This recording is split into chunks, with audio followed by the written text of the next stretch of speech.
What's up? Man, it's the first time I ever saw you, I wasn't scared. I'm already shaking. Hey, it's the first time I ever saw him, and I was like, shit, don't kick it to him. Bro, why is he even loading up like he about to catch this bitch? It's supposed to be out of bounds. It should have been out of bounds 10 yards ago. And that mother caught the ball and got the hell on. I tell you, the fastest, watching a dude run during a play was probably you and Chris Johnson. Yeah. And during the play, I was like, uh-oh, this ain't what we really want right now. Hey, man. And the F1 race car. Like I always say, some people leave the hospital with more. hey, when they mama taking them out of there, man, they got more than some of us got, dog. My mom and daddy didn't give me that. Hey, Chan, but you weren't the only one that say don't kick it to him. Peyton Manning tried to tell Dungy, don't kick it to Hester, but he did it And anyway. he said You know why he we're did gonna it? teach him Try a to lesson. prove Because all the teammates, that he all wasn't the scared players of him. was Chapel. Chapel. Chapel, the night before, The David and Goliath story. the night before the Super Bowl, the chaplain preached about David and Goliath. And the reason that David ended up conquering Goliath was because he was the only Israelite that was unafraid. And he said the whole game plan was obviously to not kick it to him. But after chapel, he said to himself, are we scared of a man? Right. And they kicked it to him. But when the ball's coming to you in that moment, when you know you're not supposed to be kicked to open the kickoff, what's your thought? I was shocked. Because as a kick returner, you can read the approach of the ball. If he's wide, he's trying to get it this way. He's trying to get it to the left. So he was more 2 yards outside the ball. And I'm like, I don't know where he's kicking this ball. And he ended up blooping it. And when he kicked, I was like, oh shit, kicking it to me. And I'm like, damn. I'm like, shit. Coach was like, hey, listen, Devin, for this game, you may get one opportunity. To be honest with you, he said, if you take it and you break 2-3 tackles and you go for 25 yards, that's it. So he's like, you gonna get one opportunity, man. You better make the best of this, man. And so, God forbid, it was the first one. I was shocked. And I was like, boy, this is my first time to make opportunity to make a play on the ball. This is the Super Bowl, first play of the game. I know I ain't gonna touch the ball no more the rest of the game. Shoot, I can't go down. That's my mentality. I can't go down. How does that return stand in your head, considering, it was probably the greatest opening to a Super Bowl ever? Right? But you guys lost. Yeah.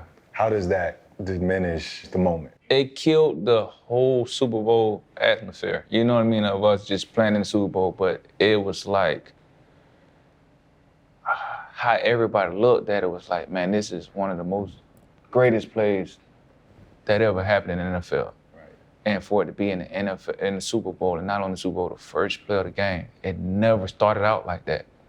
And so, at the end of the day, it's a bittersweet type feeling. You still got to cherish the accolades and the accomplishment that you made as an individual, as well as, knowing that we lost the game. And so it's a bittersweet when we talk about it. Have you, though? Because that was your rookie year. Yeah.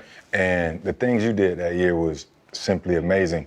I believe the Bears offense, for a team to reach the Super Bowl, I think the Bears offense was the lowest scoring offense in the history of the game. Facts. You had games where Cutler threw for 34 yards, yet the defense and yourself do the returns helped you guys. You broke a few game-winning returns that year, your rookie year. Right.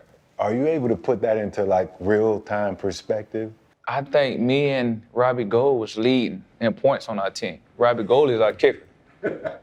So I think I led the team in touchdowns as a returner that year, and Robbie led in points as a field goal kicker. That year, our defense and our special team just carried us all the way through. You know what I mean? And the offense fed off us, you know what I mean? And when the defense got going, we got to cover 3 and out. I got some big returns. Even if they won touchdown, we were giving our offense on the 40-yard line. You know what I mean? With 1 or 2 first down, we in field goal range.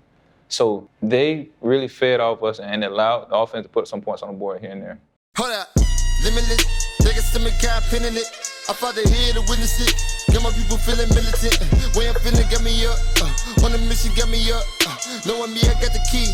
Only vision I can trust. Limitless, niggas to me kind pinning it. I fought to hear to witness it. Got my people feeling militant. Way I'm feeling got me up. On the mission got me up. Knowing me, I got the Well, you know, it's our fault, man. We were so excited that you were here, and hell, me and Chan was so damn scared before you walked in. I was like, he finna score again. He walked up fast. Yeah. We didn't get an opportunity to introduce you. Devin Hester, man, welcome to the Pivot. Chan, I'm RC. This is Freddie T, a record-setting football player who all of us believe should be in the Hall of Fame. 21 return touchdowns, 14 punts, 6 kickoffs, and a missed field goal that I think you took for 108.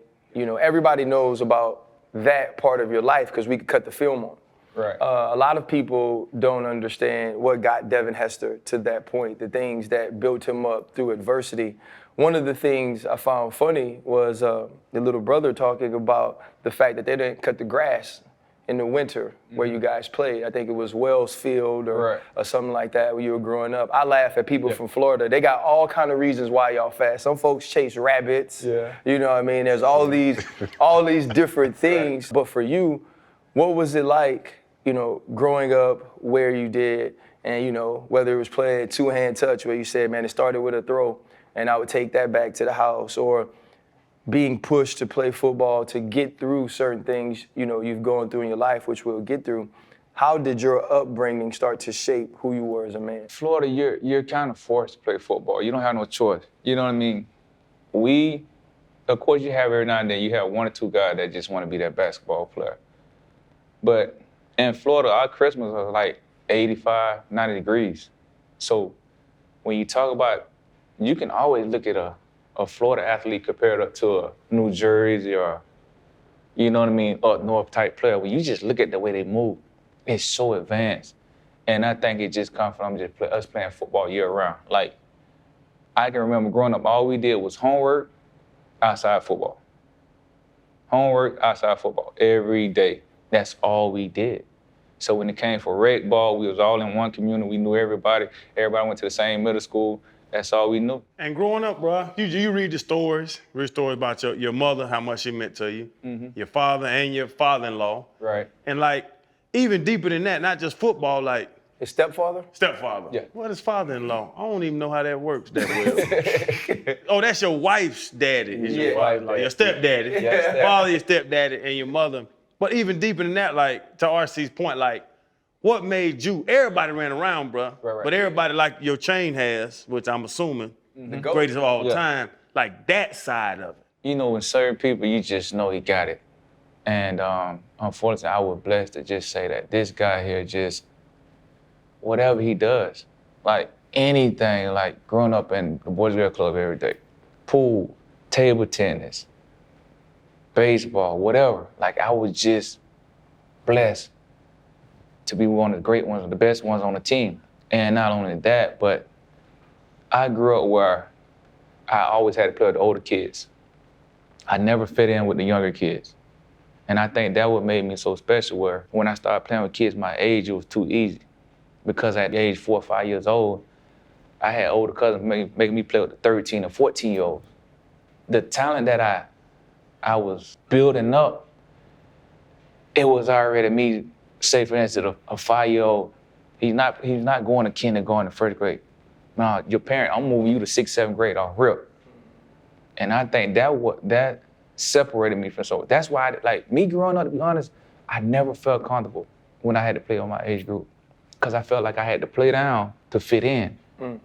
So I would take plays off, I would slow myself down, so I wouldn't be the sore thumb where I stick out. I never wanted to be a team captain, you know what I mean? Because I already knew I wanted the best ones on the team. So I didn't want my homeboys, people on the team say, man, coach always showing him favor. He always the favorite one on the team. He can never do nothing wrong. So in practice, me growing up, I had to force myself to sometimes play down to everybody. So when it was my opportunity to say, you know what? You don't have no choice. It's time to play football. That's why it was always so easy for me. Like, I can remember my first time playing Part 1 when I played on Little League. First play of the game, touchdown. When I got to high school, they moved me to varsity as a true freshman. First play, first carry, touchdown. You see what I'm saying? Like, when I got to college, My first play against the Florida Gators. Yep. First time touching the ball in the Orange Bowl. But didn't you call that though? Touchdown. Yeah, I already told my special team coach. I said, listen, man. You called it. Listen, bro. Y'all don't know how, like, when I want to play, I can play. I say, listen, bro, I'm finna tell you what I'm gonna do. I'm gonna take this to the house, and I'm gonna take my helmet off. Cause I'm finna show y'all that, well, I'm built for this, you know what I mean? So he said, all right, you know, so he, yeah, you a freshman, out of here, I don't care what you, yeah, you gonna get, and him, you gonna get your ass tackled on the 10-yard line. Sure enough, to the house. Like, bro, like, I felt so dominant when I got to the league, bro, to the point where in my mind, it was time where I was tempted to take my helmet off and throw it to the side and get ready to catch the punt. That's how much confidence I had in myself, Okay. bro. Like, real talk. Dale. Real talk. Listen. If you go back and watch, they did a clip of my first 2 years in the league, and just watch how dominant I was. Every 3 returns I had, one of them was a touchdown. Every three times I touched the ball. So imagine, people don't realize Hester fell off after 2 years. No. If you look at the statistic, my next 3-4 years, I wasn't even able to make the Pro Bowl because I didn't have enough returns. That's because team was kicking away from me. That's why I got moved to offense. In my mind, bro, like preseason games, I was averaging 30 yards a return at punt return. Yeah, let's, because that's a lot. Yeah. And we're gonna get back to that. But what's standing out to me is you talk about, you know, and even the people that are watching this or hearing this, you talk about how easy and how dominant you were as a youth. Mm-hmm. But it wasn't always that way. Right. You know, when you pull back the layers, there were moments where you cried a lot and you didn't really, you lost your love for the sport. Right. You lost your father to cancer, and your mom was in a severe, in a car accident where she had severe injuries from it. Right. And you battled childhood depression. Mm-hmm. Where did you get your strength from, though, to continue? Probably my mom. My mom, you know what I mean? Me growing up, and after losing my father, and then my mom in a severe car accident where she had to be airlifted. The car that they showed her and my grandma in was like, it was God that both of them was alive. You know what I mean? So my mama went through a trauma stage for like almost a year where she couldn't even walk. And the first 6 months watching me mom get out the bed to go use the bathroom and boo-hoo crying because she was in so much pain. This is going on for like 6 months straight, where every time she had to go use the bathroom, she was boo-hoo crying, tears coming out. I'm trying to help out the bed. My brother, we trying to help out the bed. And this 6 months straight, bro. You're around 12? I was like about 12 years old, about 10, 11. And watching that, man, and like, wow, with a neck brace on and just scars and, you know, just everything just from the accident, bro. I'm like, wow, how could a person go through this where every day you hate to use the bathroom, you can't even get out of bed? And just going through that situation, man, and still being able to be more mature, because now we're more on our own, where we had to grow up and say, hey, she's not mama right now. Like, you know what I mean? You guys gotta start learning how to iron your clothes, wash your clothes, wash dishes, you know what I mean? Cook, get each other ready. We got a little sister, you know what I mean? And you know what I mean? The faith that she had in God, you know what I mean? I think it's another thing. My mom, people don't realize my mom is a pastor. And we grew up in the church, and the faith that we had, and she instilled in us, bro. Like, I felt like I caught my first time catching the Holy Ghost when I was 9. Like, for real, like that's how much we was in the church, man. Like, we did homework, we did schoolwork, everything in church. We went to church 3-4 days out of the week. Like, I know y'all probably went to Sunday school, church probably on Sunday. We went 4-5 days a week. I grew up with Sheila Clark. You spent Halloween in church. We ain't celebrate Halloween, bro. Yeah, we went to church celebrate Halloween all the time. Yeah. What's wrong with Halloween? Bro, it's the devil's Hallows Eve, man. It's the devil's holiday. Devil's holiday to do with it. The devil ain't got no goddamn holiday. Chan, we went to a lock-in, the Harvest Fest. Yeah, we slept at church I like lock-ins. And they give you candy. That's where you got your candy from church. I got way more candy at my lock-in. Not at church, bro. Not at church. I like me a lock-in. Can't go nowhere. Dev, you mentioned the strength you gained from your mother, but when your father was diagnosed with cancer and he had to tell you and your brother that he wasn't going to be around much longer, and that he loved you, what was that conversation like for you? Me and my father didn't grow up together. I didn't know my father till, I would say my first time ever seeing my father was, I want to say kindergarten. He came out of school to pick us up. My father was in prison. Me growing up, I think my father got locked up maybe when I was like 3 months, 7 months. So I never really got a chance to see my father. And first time me seeing my father, I ran from him because I was scared. We had rumors that, when he get out, he gonna kidnap us and all that. So I was afraid, and we didn't know when he was getting out. And so when he did get out, I was in kindergarten, and we at the school, you got the teachers and your parents coming to pick up the teacher, pick you up, and then the teacher saying, "This your father?" "Yes, this your father." So kids leave with their parents, and I seen him because I seen pictures of him, and my eyes lit up. And she was like, "Devin, this man said he's your father. Is this your father?"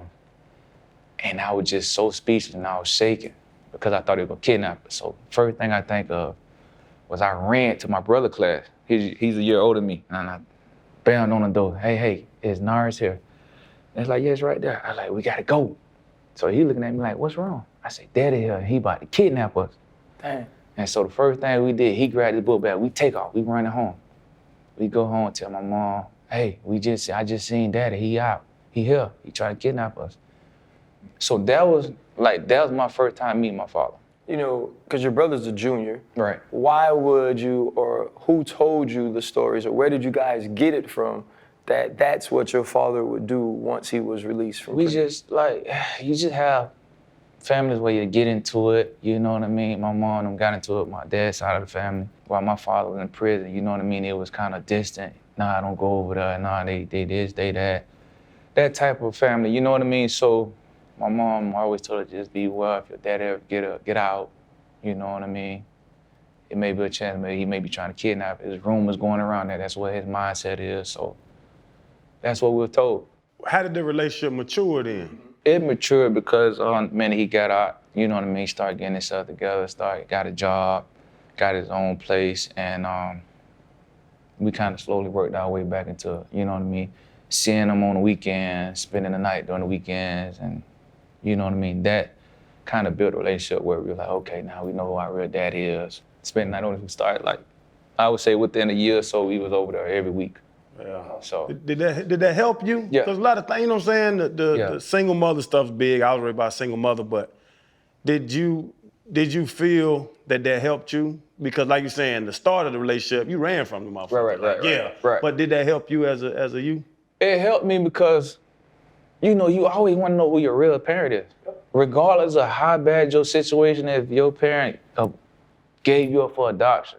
When you get older, the older you get, you always want to say, wow, I want to know how my real father is. I know this my stepdad. I know it, in reality, he's not really my dad.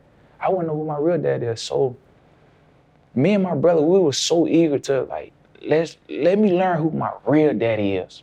And so when we start doing that, I'm gonna be honest with y'all, man. The story that we put out about my dad had cancer, he had AIDS. And I'm just tired of lying about the situation, bro. Wow. You know what I mean? And he had AIDS, and that situation, you know what I mean, the cancer is out of the books. I'm tired of, you know what I mean? This is my first time telling anybody. So my dad, he really had AIDS, but I was so embarrassed to say AIDS. I always coupled it up with cancer. But me growing up and me and my brother getting a chance to learn him, and when we started building a relationship with him, that's when we found out he had AIDS. And so, I don't know if you guys ever been around people that had AIDS and the transition that they started having when they start getting in bloom, where they're in and out the hospital, they're losing weight, you're scared to touch them.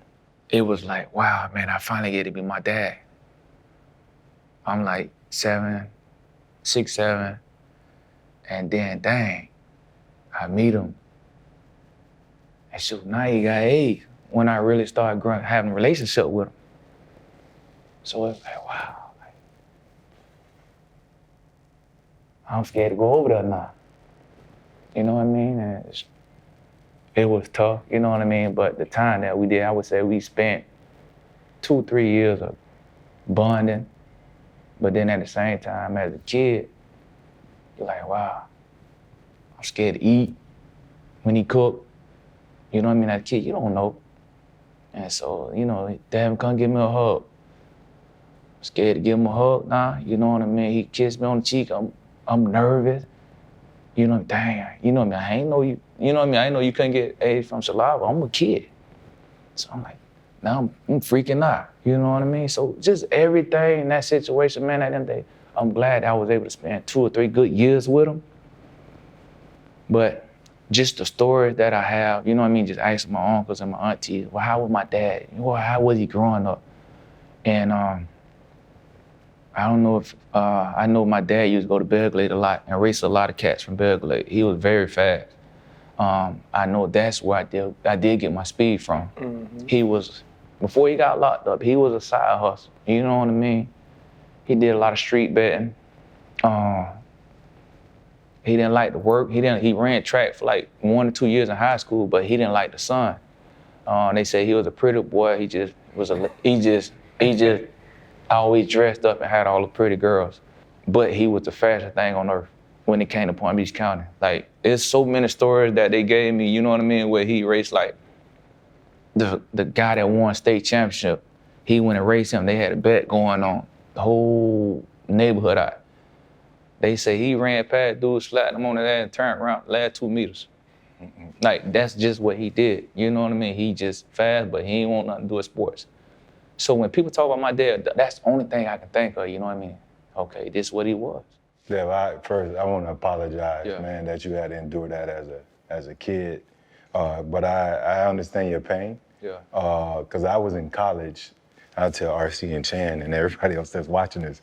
I was embarrassed, you know, by a few things growing up. But one of the big things, especially being in college, was that they would say, because when AIDS come about, like, there wasn't a whole lot of data or information. Like, we didn't understand it. You talk about, you know, kissing him. Then later they started talking about blood transfusion and all this stuff, how you can actually get AIDS.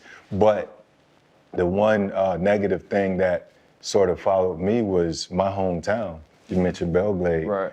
It was considered the AIDS capital of the country, of the U.S. Right. And it's 16,000 people there. Right. So it was you didn't understand that it's per capita, you know, and the percentage was the highest per capita, and everybody was boxed in. So that was something that followed and embarrassed me in college. Mm-hmm. So if people would say, hey, where you from? You know, it took, you know, me to really stand up and man up and say, I'm from Belgrade. Yeah. You know, and that was tough, because it was the easiest thing to do was say, I'm from Palm Beach. Right. I'm from West Palm Beach or whatever. But then I would have been a sellout. Yeah. So I started falling in love with saying I'm from the muck, I'm from Belgrade, because, you know, we have a rich history of great athletes that left, and we dominated for a while. So I understand what you have probably went through as a kid. Yeah. And man, just not knowing, you know, especially being a youth. But I'm glad you're able to share that here on The Pivot with everybody. But I'm pretty sure with all of that, your mom's injury, your father losing your dad, that just made you a lot stronger individual.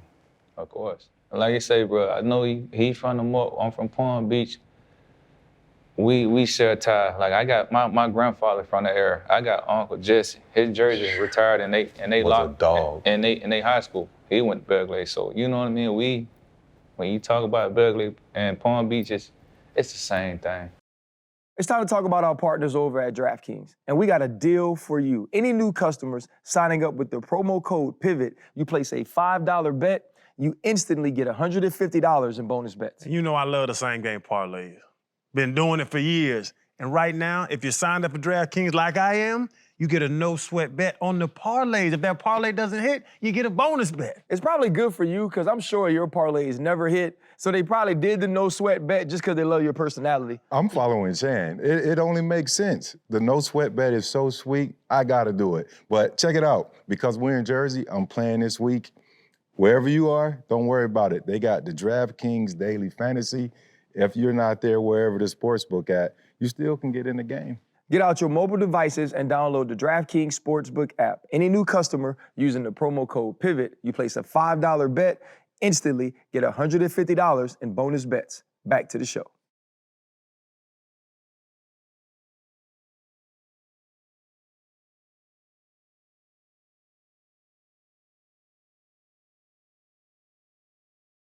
You know, you mentioning, those high schools, like, we always joke about it. Everybody understands what Florida is when it comes to athletics. More importantly, when it comes to football. Mm-hmm. It's the reason the Miamis and the Florida States and the Floridas were what they were when we were all in school. And now, obviously, things have changed. But I believe you had a touchdown return in the Cali, Florida game. Yeah. On a return.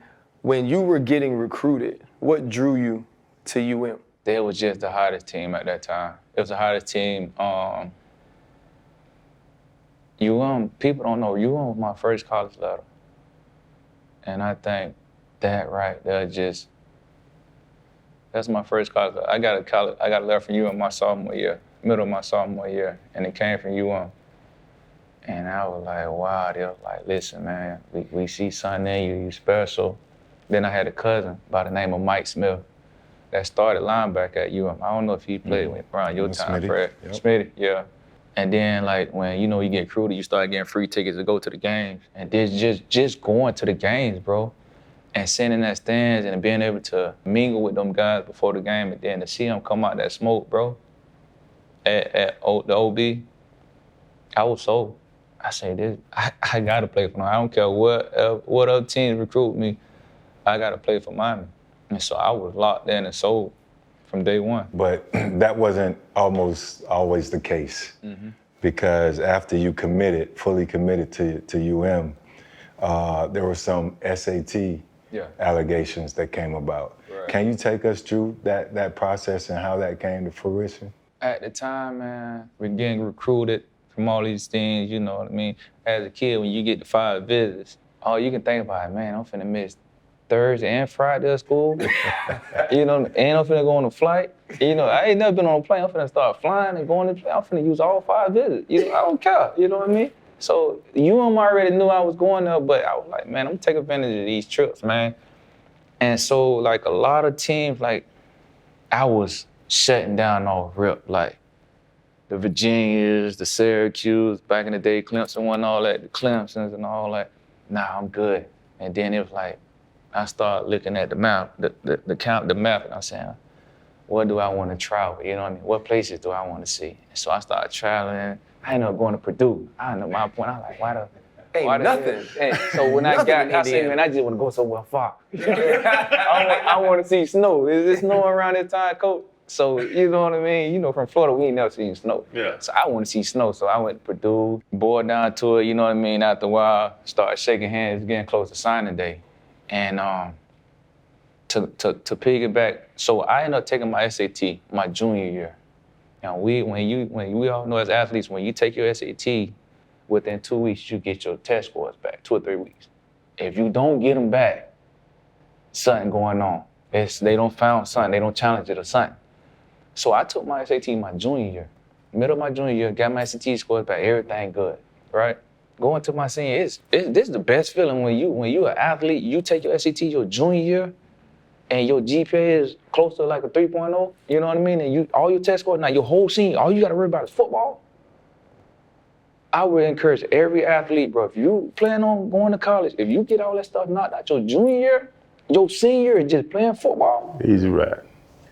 It's nothing to worry about. So I was in that situation. You know what I mean? Going to my senior, I just had a ball, just getting recruited, having fun, you know what I mean? And then signing day was coming up. Coach is calling me, hey, what you gonna do, Dev? Listen, man, I'm sorry, man, you know what I mean? I'm going to UM. Then I started getting certain colleges calling me, questioning me, hey, what you gonna do? We put too much time in it, my job is on the line. I don't invest in more time, I don't cut 2 or 3 or 4 players that we could have pulled, that we could have had, but I'm constantly working on you. Coach, man, I don't know what to tell you, man. I'm going to UM. Coaches started getting mad, heated, cussing and stuff. I said, bro, I gotta let my mama talk to you now. You know what I mean? So my mom started talking to some of the coaches like, listen, my son already made the decision. We getting ready to sign with UM. So one of the coaches, after a while, I guess his job on the line now. If he don't get me, I guess he's gonna lose his job. So he's like, listen here, being straightforward with y'all. If he don't come here, I promise you, he would never see another down of football in his life. So my mama laughed at him, she cussed him out, hung up the phone. Bro, all of a sudden I get to UM, I check in my dorm room. I'm finna get off, you know what I mean? I'm finally here, you know what I mean? And then the dean come knock on the door, hey, we got a situation, it's nothing to worry about. Come down to the office, we gonna sort it out, work it out. I go down to the main office. It's been a situation where they're questioning your SAT scores. Another call in was called in the NCAA, and they wanted to question your SAT score. So I'm like, fine, whatever, go ahead, question it. They come back 2 days later, they're like, nah, just chill out, go to your room, we're not gonna let you practice today. Just go to your room, relax. You come to practice and watch, but we can't allow you to practice. Fine. So I go to my room, we chill, I let my mom know what's going on. Next day, we go meet up again, and they saying, hey, man, you know what I mean? Unfortunately, it's an incident where they saying that your scores match somebody else's scores. I said, okay. So who cheats off who? They say, your scores match him, but you score higher than him. I said, hold on. Hold on right quick. So I cheated off Chandler, right? You saying I cheated on him, but I got a 98, he got an 80. How you cheat off me? You see what I'm saying? Yeah. So that was the situation. Your scores match the guy you were sitting next to you, but you score higher than him. So I said, man, so what do I got to do? They said, UM can go ahead and ignore this because there's no proven fact, right? There's no proving that it happened, but if a UM allow you to play and we do more investigating, it comes back that they realize, say that you cheated, then UM will be ineligible for the bowl.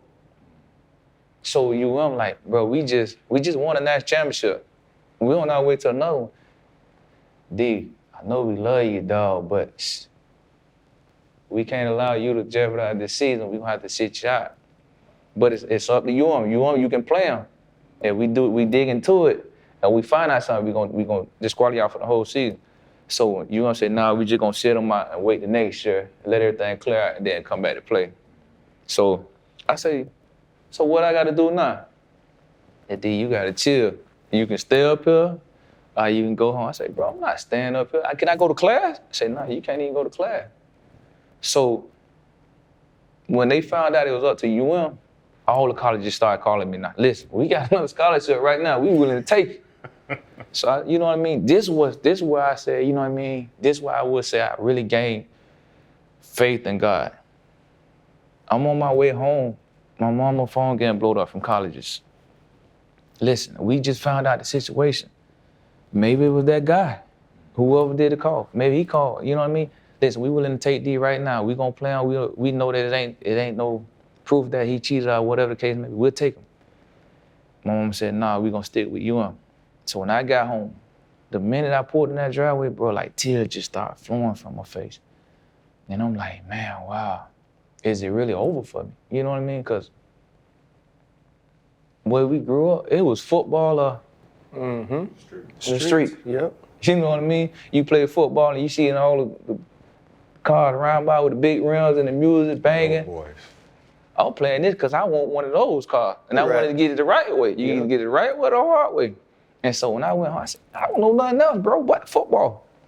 So, bro, I go in the house. My mama, she look at me. When I open up my door, bro, and I seen all the little posters from Florida State that I had on my wall, all the college posters, and looking at them, I'm like, boy, listen, I'm finna call one of these teams, tell them come get me, bro. I can't sit here. My mama told me, bro, listen, you sign where you on, you gonna stick it out.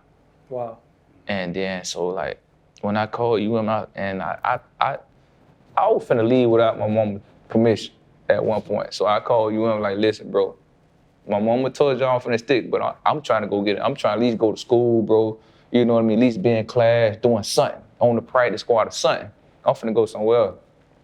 And they say, hey, Devin, listen, we got about 12 veterans fighting over your jersey number. This is our commitment. We won't allow nobody wear number 4 to let you know that we committed with you. They had like 12 vets. I don't know who they were, but they wanted number 4. And they said, listen, that's our commitment to let you know that we gonna stick with you regardless. So when they told me that, I said, you know what, I'm gonna stick it out, bro. Yeah, I mean, That's the only reason I stuck it out, bro. to be honest, good for Miami because they would have been stupid to not stick with you. And that was obviously just part of the heyday. That was like the second iteration of UM dominance when all of you guys were at school, and then what you became in the NFL, not just you, but from the Ed Reeds and the S. Dots, the Sean Taylors, the Frank Gores, Clinton Portis. But going forward, man, you mentioned that Florida State posters that you ripped off your wall. Deion Sanders has been a huge supporter of yours, called you before the Virginia game one year and say, look, I want to be your mentor. I believe you can be certain things. Morton Anderson is in the Hall of Fame. I believe the 2 best special teams players of all time are Devin Hester and Justin Tucker. Yeah. I believe that both of you are first ballot Hall of Famers. You know, Freddie T mentioned that Super Bowl year, Rex Grossman wasn't it. Like, I'm gonna be honest, that wasn't the team. You were the team. The defense was the team. When you think about the Hall of Fame, I'm sure you believe you should get in. You actually said, I know I'm gonna get in, but it's about how long I'll have to wait. Yeah. How long do you think you have to wait? I mean, I was preparing for this question just driving here. And then I thought about Fred, and you know what I mean? His time of waiting, and I always look at it like it's like a draft. We all in here, we know we straight dogs. If you don't get drafted in the first round, you don't even care no more. You just team pick me and I'm ready to play football. That's how I felt about the first ballot. As a kid growing up, you know what I mean? I want to make the first ballot. If you put in that work, you know eventually you're going to make the Hall of Fame. Everybody made the Hall of Fame that played those 12, 13 years, seemed like. But do I get drafted the first round? That's what I want. Do I make the first ballot Hall of Fame? That's what I want. So when I didn't make it, the first ballot, you know what I mean? I was tore. You know what I mean? I started looking at everybody else that's in the Hall of Fame, what they did, what they accomplished, you know what I mean? We got the kicker in, Gay in it. You know, okay, we got a special team in it. I got a shot.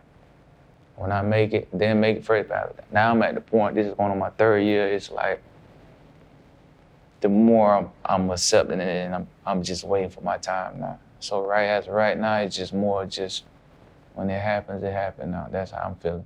Your mentor, Coach Prime, Deion, his stance, how does that make you feel knowing that he's going to bat for you?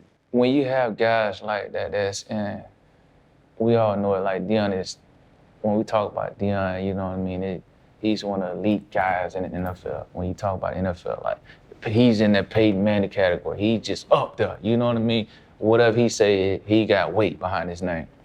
So when a guy like that speaks up, you know what I mean, and then, you know, you have other guys speaking up, it was a way for me to sit back and just observe. Because when I didn't make it, I went off. To be honest with you, I called the league.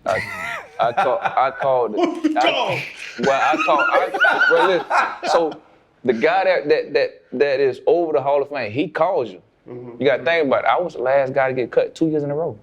They picked 5 guys. I was the 6th guy. Wow. So when you make the top 10, that dude call you. Say, hey, listen, we making a cut tomorrow. Either you're going to make it, I'll give you a call, let you make it, or I'm going to give you a call, let you know you didn't make it. That's who I called. When he called me, hey, I saved his number. Lead guy over the Hall of Fame.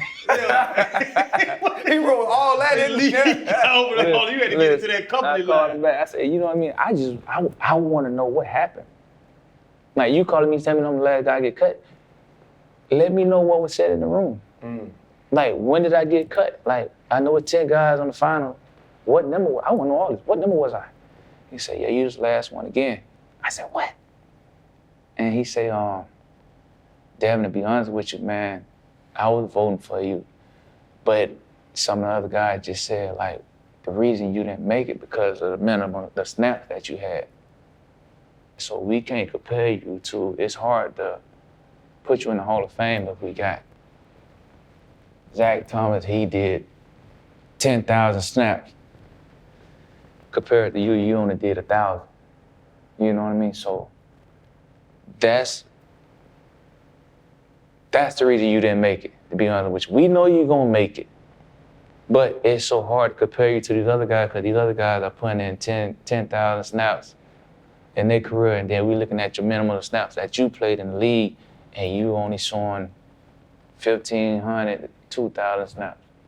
Yeah. That's my only answer I can give you. Bro, and to that point, because this was one of my questions, you being the stupid athlete, like we joked about walking in and me and RC being scared as defensive players, like, man, he about to score again on us. Yeah. Do you think through your career, because you said you was playing with 13-year-olds at 5, do you think through your career anybody maximized your ability on either side of the ball? Because to play defense and offense in the league is crazy, bro. You know what I'm saying? Like you speak about Deion. Right. Deion was a hell of a returner. Right. But he was an all-pro cornerback as well. Right. Did anybody really ever, you being a dumb athlete like you were, did anybody ever really teach you how to play a position at a high level? I don't think so. And I talk to this a lot to Fred stepbrother, which is my best friend, Leroy. And he always say, man, you had a good career. And I said, I didn't, bro. I didn't, bro. He said, you was good in college. I wasn't, bro, because I felt like I had so much left in the tank, bro, that I could have been if I was just used right. I give Reggie Bush his props, but I could have been another Reggie Bush in college, bro. When I got to the league, bro, I felt like if I would have stayed at a position and just mastered that position, bro, I feel like if I would have stayed at corner, I would have mastered that position. I would have been a better overall fulfill my destiny and just playing football. Like I was always bounced around, bro. Never just played one side of the field. From high school, part 1, college, and NFL. Never, bro. And then it was to the point where it was like, okay, we struggling on offense. Put them on corner, put them against the best receiver. We struggling on defense. Now defense is suspect. Put him on offense. Put him at running back. Just get him the ball. He gonna do what he do. My whole life, bro. Why do you think that was, though? Because normally, someone who has an immense amount of talent like you, they figure that out, right? They figure out what he's best at. It seemed like being ultimately talented as you were worked against you because they more so used you to plug holes instead of saying, this is how Devin Hester can become the best player he could possibly be and fulfill his potential. Why do you feel it was so hard for you to find one spot? The reason why I never mastered it because it started at a young age. So I never was saying, okay, Devin, probably in your instinct growing up, when by the time you got to high school, or even college, they say, okay, you just gonna be a corner. Worry about corner. That's it. Learn it. Learn the offense. Learn the defense. Yeah. Master. Linebacker. We recruited as linebacker. That's all you playing. Right. When I got picked up by Miami, it ain't say cornerback. It ain't say receiver. It said ATH. So now, when you get to the college level, the playbook is that big. defense and offense. I'm getting both of them. So now my head is spinning. I can't master one because I'm trying to learn this one out. During practice, I'm warming up with the cornerback. I'm running drills with the cornerbacks. Next week, I'm in the running back room. Right. Next week, I'm in the receiver room. Next week, I'm with the quarterback because we learning Wildcat. So I never was put in a position where you can say, damn, listen, master. The only time I felt like it happened was my sophomore year when they put me at corner half of the season and say, listen, we just gonna let you just focus at corner. And half of the season, I ended up leading the team in picks. Yeah. Parade All-American, all that, Playboy, all that. And then the following year, you say, okay, I'm getting too much notoriety, I'm getting blowed up too much. Listen, Dad, we're gonna move you to the third string because we're getting too much media coming on. I'm tired of all these press icing about you. So you know what, to get them off my back, we're gonna move you to the third string. Ain't no way they did that, Dev. No way these people came to you. I don't, Dev, that's hard for me to believe at UM now. At UM, y'all had everybody. The press. Ask somebody that you know, anybody that you know that was there my sophomore year. That's crazy. Just go have a conversation with them and say, hey, Devin sophomore year, when they put him at corner and he started doing good and led the team in picks, Peach Bowl, I won defensive player of the game, Parade All-American that year, All-American, Walter County, all that. Going into the spring next following season. This ain't regular season, it's just all-season training. Nah, we're with the third strings right now, bro. Till we calm this media, you getting too much press. That was Larry Coker. Yeah. He's quoted as saying, I don't know where to play this kid because he plays every position. And to be that much of a threat at every single position, you know, I guess the only thing I can think about is, you know, I think you would be so, as dominant as you were then, like you just preceded your era, right? Even when you talk about Hall of Fame, you were such a great talent that, you know, they didn't know where to play you. Right. In terms of evolution of the sport, in today's game, I think you would be so pissed off because you wouldn't get the ball kicked to you because of the rules. Right. But just to go back a bit in terms of you talking about the reps in the Hall of Fame, because you know I've started studying it. Yeah. That's also never going to change for him, though. It's never going to change. But there's nothing he can do about it. There's no criteria, right? And that's never going to change. That's but unfair. when they look at errors, and they weigh a lot of it on errors, you look at another Chicago great, Gale Sayers, Right. who played running back, who did returns and all these different things. He's a Hall of Famer. Right. I think, obviously, when they talk about the reps, he didn't maximize reps. But that's a valid argument for you, and hopefully they can look at that and you can get in and be a part of the next class, which I think, you know, should be like high consideration, and you'll make it. I got a few questions, and then you can answer whichever one you I'm answering all of them. You want.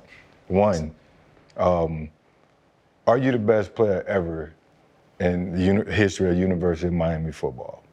Are you the best returner in the history of the NFL? I gotta say no because I haven't proven it. And when I say I haven't To proven which it, question? for UM, best athlete at UM. Best player. Best player for UM. I haven't proven it because everybody else that I would consider voting for, they was just that position. When you think about Santana Moss, right? What other position he played besides receiving kickoff return? When you talk about Ed Reed ain't played no offense. Ed Reed ain't played corner. Ed Reed was a safety. The rest of the guy, Ray Lewis, that's all he played was linebacker.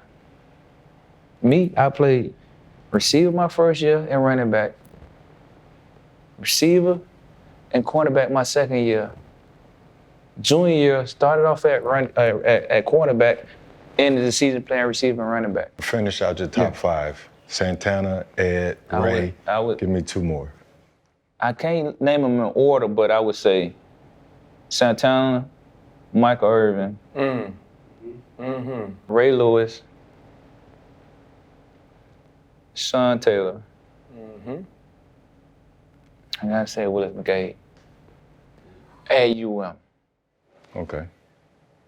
Willis is a Devin, dog. Devin, I don't have a lot of time to debate this. And Channing got the next question, because that's how it work on this show. But there ain't no way in hell Ed Reed's not on that list. That's what I said, Ed Reed.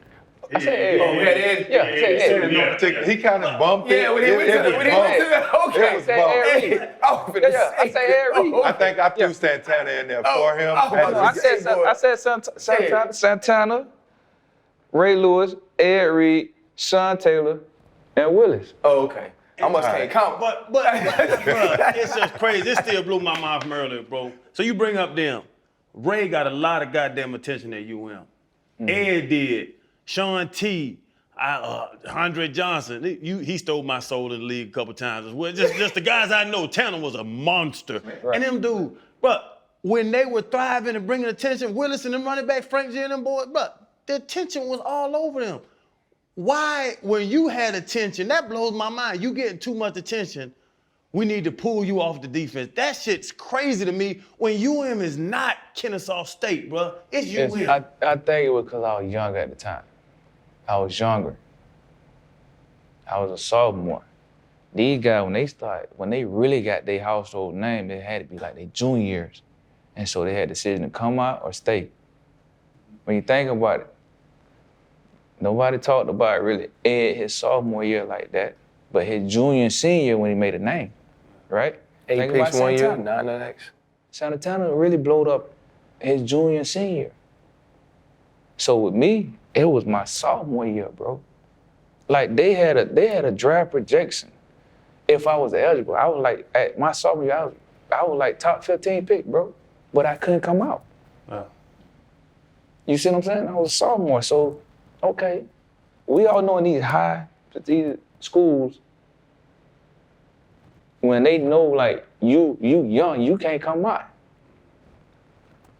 He been here, he'll sing, y'all two battling out. You're a little bit better than him. But since he's a senior, we're gonna let him go ahead and ride. You got 2 more years. We were so good. Everybody was good. You can plug the 6th string Conan Hill, 5th year senior. Plug him in, bro, because the rest of these Joes gonna eat. Mm-hmm. He just gotta just do his assignment and just be in the right place. Cover 2, you just jam him inside and play the corner and then work back down to the flat. That's all you need to do. Yeah. And you're gonna be okay. Yeah. That's how it was, bro. That's how it was. Said, just put him inside. When they throw it to the flat, you gonna make this tackle. Also, you know too, I mean? we got Jonathan Vilman and DJ Williams. DJ was in there. DJ Williams was Yeah. inside out. Yeah. You gonna make it happen. Think about it. We got 2 first-round D-tackles. You got 2 first-round linebackers. You got 2 first-round safeties. Yeah. The other side of the corner, he's a first-rounder. My question to end the show, and first off, thank you for being so open about a lot of the things I've heard you talk before, I've read a lot of things, to say that or to admit that or to give the world that on our show is a privilege. It truly is, man, and we're grateful for you. But you're gonna be a Hall of Famer. I believe we all believe that. I think the world knows that. When you get an opportunity to stand at the microphone and thank the people who have helped you, to talk about your journey to that point, what are going to be some of the things that you're going to want to tell the world about Devin Hester's journey to a gold jacket? I think my main topic is going to be really thanking the people that really was there for me. You know what I mean? And for me, I don't know if I'm going to be able to finish it. Because it was so easy for 90% of them just, okay, you got talent. Just everything just panned out for you. Your talent just took you every way, all the way through up to the Hall of Fame. Everything I went through, bro, was hard. Everything, bro. From going to college, what I had to deal with in the league. Just, it's easy for some of the guys to stand up there and say their speech and not drop one tear, because it just came so fucking easy. But the ones that really, really had to struggle to get away, some of the ones that can just get up there and just smile and just kiki their whole speech, bro. Like, I salute them because they were blessed with talent. They worked hard and they studied and they did what they supposed to do to make it done. But when you got them roller coasters, bro, and some of them drops, it's hard to come back up. And you find a way, bro, without no help to get up there, and then you rise to the top, bro. It's a different speech, bro. It's different, bro. And so, I don't know if I'm gonna be able to finish it, bro, because it's not making the Hall of Fame for me. It's what I did to get there, bro. And how hard I had to say, you know what I mean, at the end of the day, regardless of what situation I'm going through, keep pushing, bro. Keep pushing. It wasn't easy for you, but your talent was there to hold you there. But you were put in blocks where you could have easily said, fuck it, bro. I'm straight, bro. I did what I can. You know what I mean? They doing this to me. I could have been pointing fingers at everybody, bro, that I had a situation with and just gave up. But it's gonna feel real good to me because I didn't give up, bro. That's what's gonna be. That's my Hall of Fame for me. Not getting the award because I know I'm gonna get it and I know I deserve it. But the Hall of Fame is, when I look at it, me not giving up. From your mother's accident to your father's illness to people trying to keep you from ever stepping on the field, and to be told at the peak of your college career that you're too much, we're gonna knock you down again, man, and then to rise to where you did in the NFL, to where still to this day, when I'm asked about the best players I've ever seen play, you're one of them. Yeah. You know, for a man to be able to say, look, every third time I touched it, you could ring up the scoreboard. That's different. Yeah. Let me ask you a question, bro. Because I me and my roommate talked. He was a starting safety, right? Named Anthony Reddy. He messed up both his ACL. But I'm a player, I feed off emotion. If coach give me good vibe, boy, listen, I'm gonna be the best thing out there. You do anything, say anything negative towards me, I'm shutting it down. So when you have a coach that know that, and then my roommate, bro, 4 years later tell me this, bro, because he didn't want to tell me this. Coach used to tap me and say, hey, I'm finna go mess him up right now before practice start. I'm finna get in his head and tell him something where I know gonna mess him up. D, you going with the third string this week.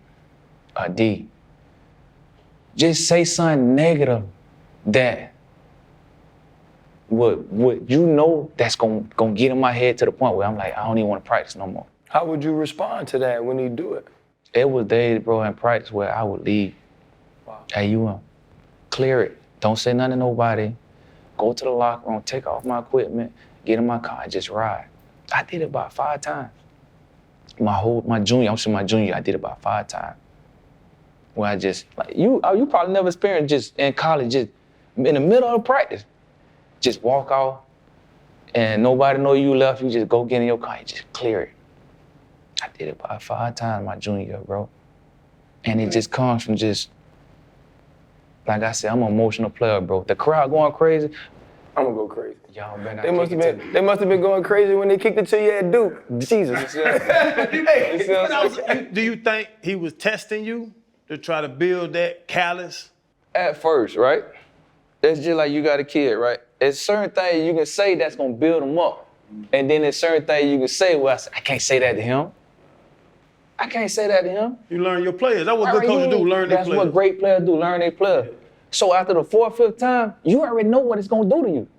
So don't do that to him. Yeah. You feel me? And that's what it was, bro. Like, I'm pumped, I'm ready to go. I'm finna lock this dude down.